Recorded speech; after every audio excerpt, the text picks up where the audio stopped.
Hi guys, it's Cameron from the Mighty Blues, and this is my instant match reaction to that absolute shithole of a performance by Everton. Everton being beaten by 2 goals to 0 by Aston Villa at Villa Park. Listen, we were just shocking, weren't we? We were just absolutely shocking. We started the game well.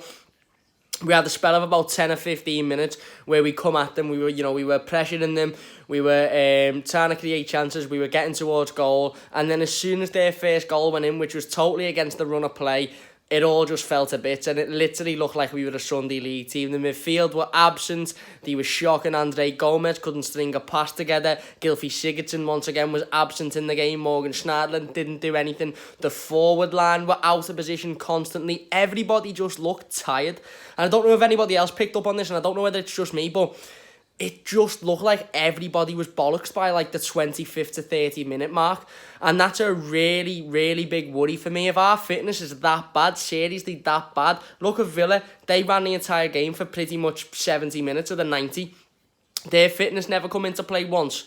They were constantly on it. We were making them look like a top team at times. And all credit to Villa. They won it fair and square, and they were the better team on the day. But we were absolutely shocking and worryingly shocking for me. It wasn't just an off day that we looked incredibly unfit. Dominic Calvert-Lewin looked massively unfit. Gylfi Sigurdsson was hitting balls from the halfway line before half-time because he literally didn't have the energy to continue his run.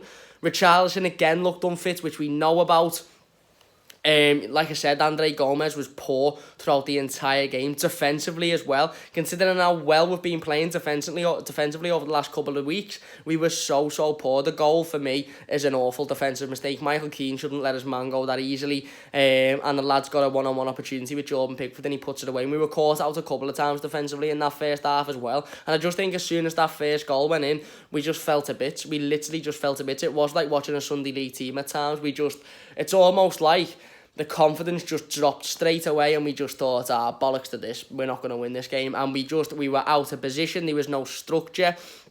Didn't seem to be no formation. Every time, there was a second ball opportunity, we were nowhere near the ball. It was just really, really poor, and it was really, really disappointing, obviously, to watch. Now, this is what happens when you get the likes of Sky and all of these broadcasters broadcasting the fact that, it could be our first time that we've completed 3 clean sheets in 107 years, and that, we could go top of the league for the first time in 10 years and all this shite. This is what happens when all that gets broadcasted. And notice Evertonians on Twitter weren't really discussing that. Other than one quote from Marco Silva, it wasn't really a discussion because we knew what could happen. We said it in the preview. We said that if we don't go out there and if we don't show that we're the better team, we will be beaten. And we were turned over today, and it was embarrassing, I'd say. It was embarrassing. We made Villa look like a team that were fighting for the top 6, fighting for the top 7, constantly having possession of the ball, playing it round us, and we just looked tired. We looked really, really tired. We'd looked like we've already played 15 to 20 games already. And I just don't understand how the fitness levels can be that poor, and I don't understand how the lads can perform that poorly. Listen, the second half again, we didn't really do much. We tried to come out the sticks. We were trying to pressure it again, but we were being caught out once again in the counter-attack.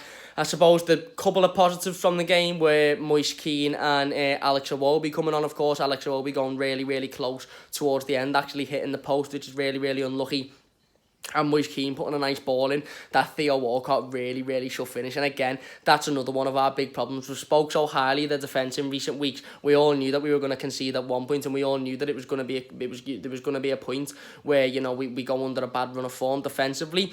But we needed to be able to make up for that by our play going forward and by creating opportunities and putting them in the back of the net. And once again, we couldn't today. Dominic Calvert-Lewin has one within 20 minutes that just screams to me, you need to get your head in gear. If you want to be a number 9 for this football club, if you want to be playing week in, week out, it's all Boss doing all the rest of the work. It's Boss doing all the running round, but you need to be putting those in the back of the net because that was a simple opportunity. Yes, he had people in front of him, of course, but he had the time to take the ball down, have a look where he was putting it, and hit it. But he just volleyed it.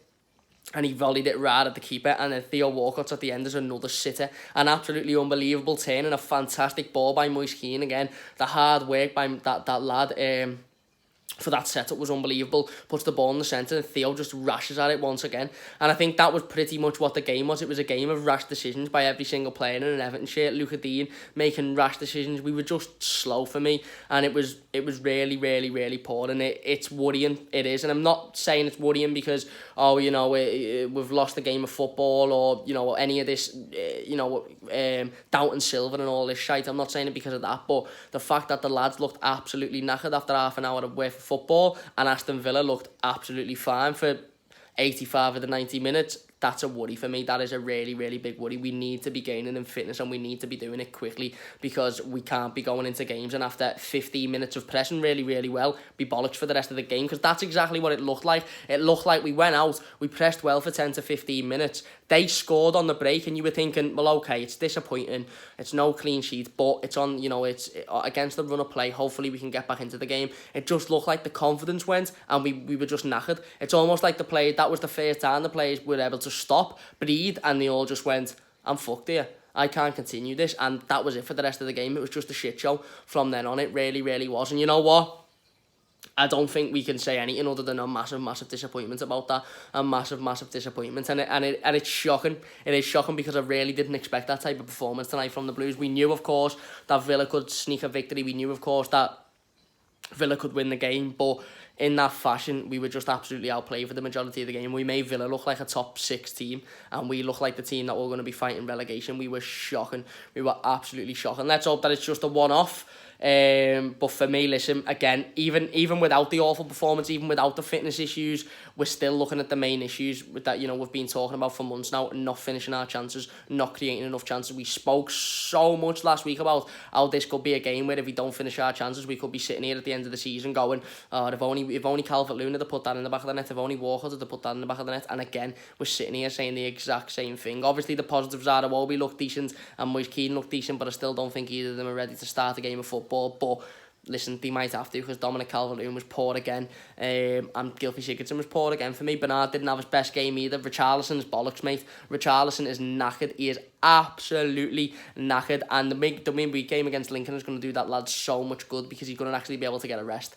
But overall, we were just shocking. We were just really, really bad, weren't we? It's early on in the season. I'm trying not to beat myself up too much about it, but like I said, the biggest worries for me are the fitness and the not being able to put balls in the back of the net. You can sort of forget about the poor performance, and you can use the excuse, oh, it's, we're only starting the season and blah, blah, blah. But that's not going to improve. If Walcott can't put the ball in the back of the net, if Dominic Calvert-Lewin can't put the ball in the back of the net, then we're bollocks between now and the end of the season, aren't we? And if the fitness issues are like that, then the next couple of weeks are going to be a tough couple of weeks for Marco Silva. But anyway, yeah, that's my instant match reaction. Might have ranted a little bit. Leave your thoughts in the comment section down below. Leave a like if you have enjoyed. Cheers for watching. And yeah, shite Everton. Just shite.